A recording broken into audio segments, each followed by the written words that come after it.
Maybe you have heard this sentence too many times already.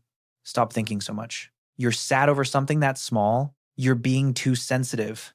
At first, you still tried to explain. But after many years, many people slowly learn to stay silent.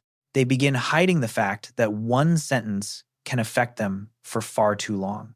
Hiding the fact that they need hours just to calm down after a tense conversation. Hiding even the fact that they replayed one strange look in their head for the entire evening. Some people walk into a crowded room and almost immediately feel their whole body tense up. The sound of chairs scraping across the floor, someone laughing too loudly behind them, the white lights, the smell of perfume mixed in the air, someone sitting nearby trying to look happy even though their eyes are exhausted. All of it enters their mind at once, and by the time they get home, they lie still on the bed in the dark. No music, not wanting to answer messages, only wanting their mind to soften a little. The hardest thing to explain is this. No one around them truly understands why such small things can make them so tired. Because most of the world is built for people who can move past things very quickly. Quick to adapt, quick to forget, quick to move on. But people who feel too deeply often live more slowly on the inside. One careless sentence can stay in their mind for a very long time. One awkward conversation can be replayed again and again before they sleep. Some people are washing their face at midnight, then suddenly remember someone's tone of voice from the afternoon, and the discomfort returns completely. After enough years, many people begin to think something is wrong with them. Why does everyone else move through things so easily? Why do I absorb everything for so long? Then they try to turn themselves into someone with fewer feelings, less affected, less concerned, less impacted. But what very few people tell them is this. Maybe the problem was never that they feel too much. Maybe the problem is that society keeps mistaking numbness for maturity. Psychology has never said sensitive people are weak. In reality, their brain processes the world differently. Imagine the brain as a microphone. Most people are set at a level that is just enough to hear what matters, enough to ignore the rest. But some people are living with the gain turned too high. They notice the tiniest pause in someone's voice. They feel the energy in the room shift before anyone even speaks. They see the sadness behind the sentence, "I'm fine." That makes them tired faster. But it is also why they notice things most people miss. Someone trying to pretend they are okay, a relationship slowly turning cold, a cry for help hidden very carefully inside someone's eyes. Maybe what makes them different was never a defect. Maybe they are simply feeling the world in a resolution that many people lost a long time ago. If you are the kind of person who always feels like you absorb everything too deeply, leave a dot in the comments. Maybe there are many more people out there living with a nervous system like yours than you think. Neuroscience has something quite interesting to say. Not every brain filters information in the same way. Most people live through the ability to ignore. The brain automatically reduces the noise to save energy. Otherwise, every day we would be drowned by thousands of tiny details. But for people who feel too deeply, that filter is often weaker. Psychology calls this low latent inhibition. It sounds academic, but the experience of it is very ordinary. You walk into a coffee shop, other people only focus on the conversation, but your mind also hears the coffee machine in the distance, the sound of a spoon touching the side of a glass, someone at the next table trying to speak quietly, but their voice is beginning to tremble. The waitress looks exhausted, even though she is still smiling. Everything rushes into your mind at the same time. That is why many sensitive people come home from crowded places and do not want to hear anything else. Not because they hate people. Their internal system has simply processed too much. And then there are mirror neurons, the neurons that help human beings sense other people's emotions.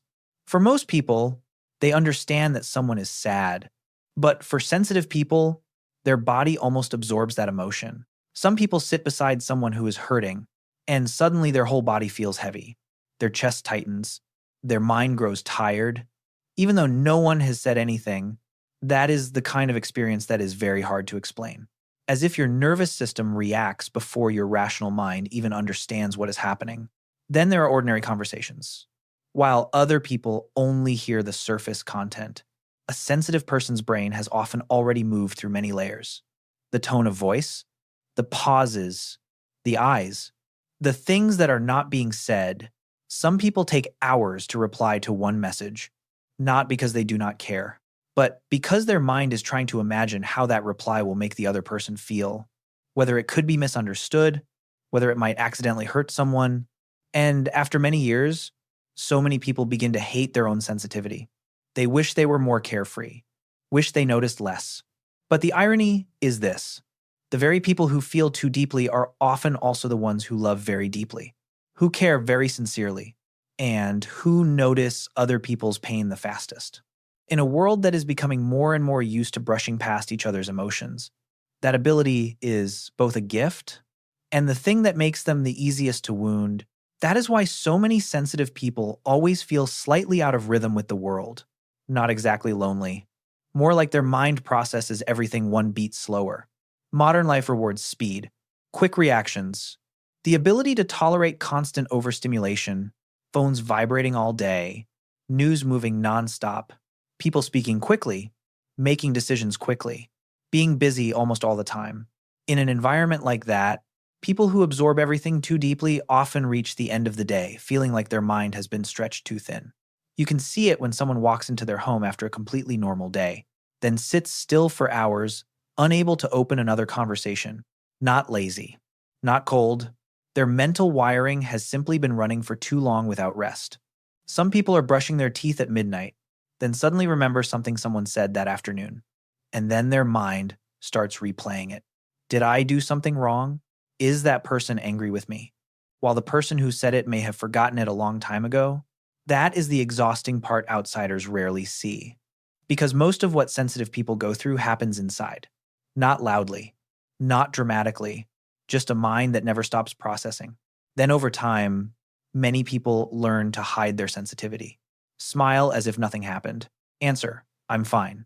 Even though inside, they have been overloaded for a long time. There are people who look very calm on the outside, while they are absorbing almost the entire energy of the room. And the saddest thing is, they are often the person who listens to everyone, but rarely feel truly understood themselves.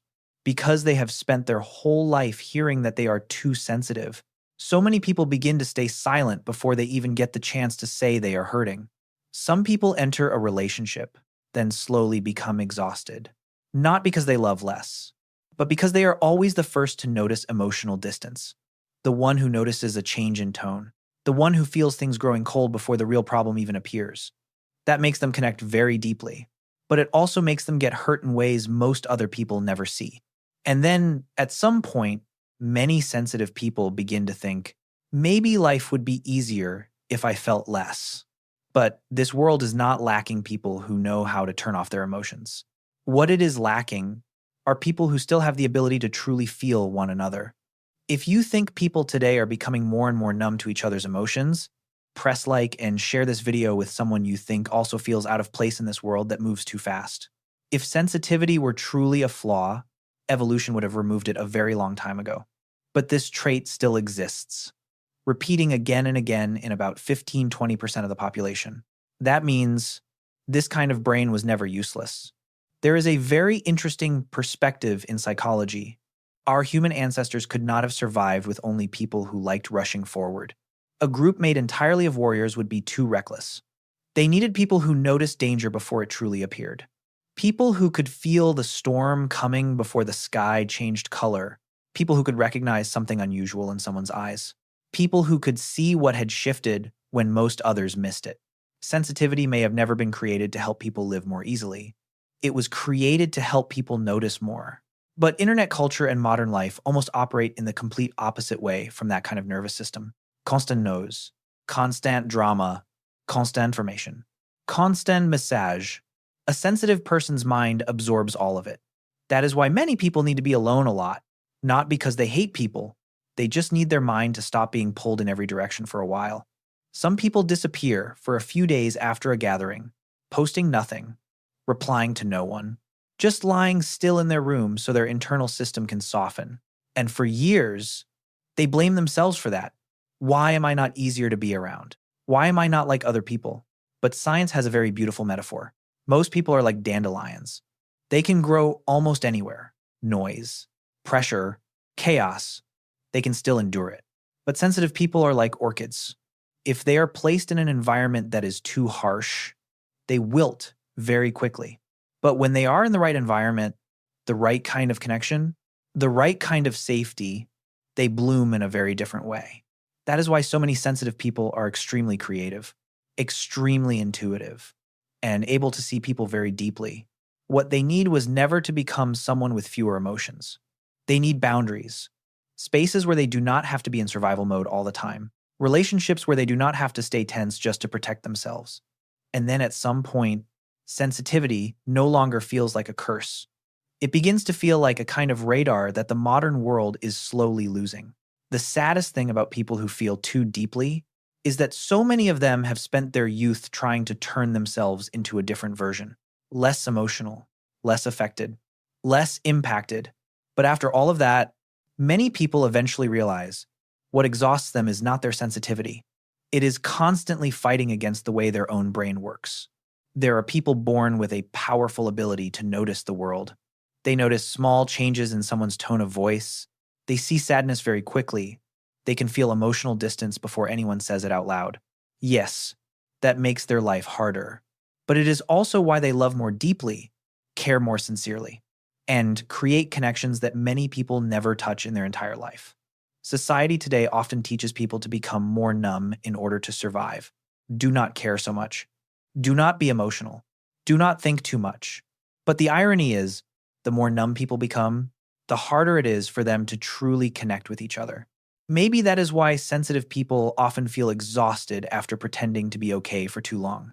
Pretending they are not affected, pretending everything is fine, while their mind is still replaying everything at 3 in the morning.